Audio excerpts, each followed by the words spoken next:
आज का दिन आप सभी के लिए मंगलमय हो। आज मैं मार्गशीर्ष मास की कथा का 30वां अध्याय सुनाने जा रही हूँ। तो आइए सुनते हैं इस अध्याय को। व्यास जी ने आगे कहा, हे राजन, मैं अब पूर्व वंश के यशस्वी राजाओं की वंशावली का वर्णन करूंगा। इसमें आपको यह भी ज्ञात होगा कि क्या इस वंश में कभी शक्ति या संतान का अभाव हुआ। शर्मिष्ठा के 3 पुत्र हुए, अनु, द्रुह्यु और यदु। यदु से यादव वंश की उत्पत्ति हुई। राजा पुरुरवा की पत्नी कौशल्या से आयु का जन्म हुआ। आयु ने विश्वजीत यज्ञ किया और उनके पुत्र अक्रोधन हुए। अक्रोधन से देवी नामक पुत्र का जन्म हुआ। देवी ने सरस्वती के तट पर 12 वर्षों तक कठिन तपस्या की। उनकी तपस्या से प्रसन्न होकर सरस्वती ने उनसे विवाह किया। उनके गर्भ से सुतम का जन्म हुआ। सुतम की पत्नी कलिंग से तशु हुए। तशु की पत्नी भारत प्रदेश की राजकुमारी थीं, जिनसे हस्ती का जन्म हुआ। इसी हस्ती ने भारत वंश की स्थापना की। हस्ती की पत्नी ताप्ती के गर्भ से गुरु का जन्म हुआ। गुरु की पत्नी शुभांगी से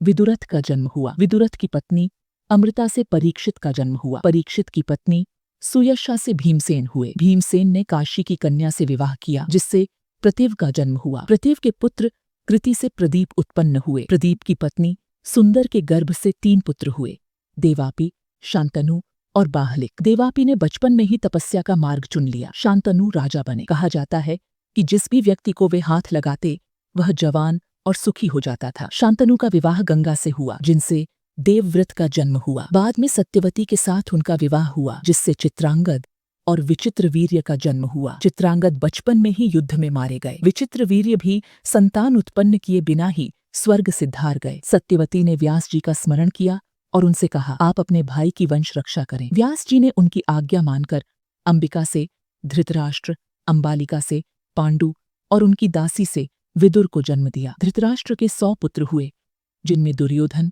दुशासन, विकर्ण और चित्रसेन प्रमुख थे। पांडु की 2 पत्नियों कुंती और माद्री से 5 पांडव हुए। कुंती के गर्भ से युधिष्ठिर, भीम और अर्जुन और माद्री के गर्भ से नकुल और सहदेव का जन्म हुआ। अर्जुन ने भगवान श्री कृष्ण की बहन सुभद्रा से विवाह किया, जिससे अभिमन्यु का जन्म हुआ। अभिमन्यु अत्यंत गुणवान और वीर था। नकुल और सहदेव के भी पुत्र हुए, लेकिन वंश का विस्तार केवल अभिमन्यु से हुआ। अभिमन्यु की पत्नी उत्तरा ने परीक्षित को जन्म दिया। परीक्षित ही वंश को आगे बढ़ाने वाले बने। उनकी पत्नी मद्रवती से जन्मेजय का जन्म हुआ। इस प्रकार वंश आगे बढ़ता गया। व्यास जी ने कहा, राजन, मैंने आपको पूर्व वंश के विस्तार का वर्णन किया। इस तरह यह अध्याय समाप्त होता है। आगे की कथा मैं आपको कल के अध्याय में सुनाऊंगी। यदि यह कथा पसंद आई हो तो हमारे चैनल को सब्सक्राइब करें और अपने प्रियजनों के साथ इसे साझा करें।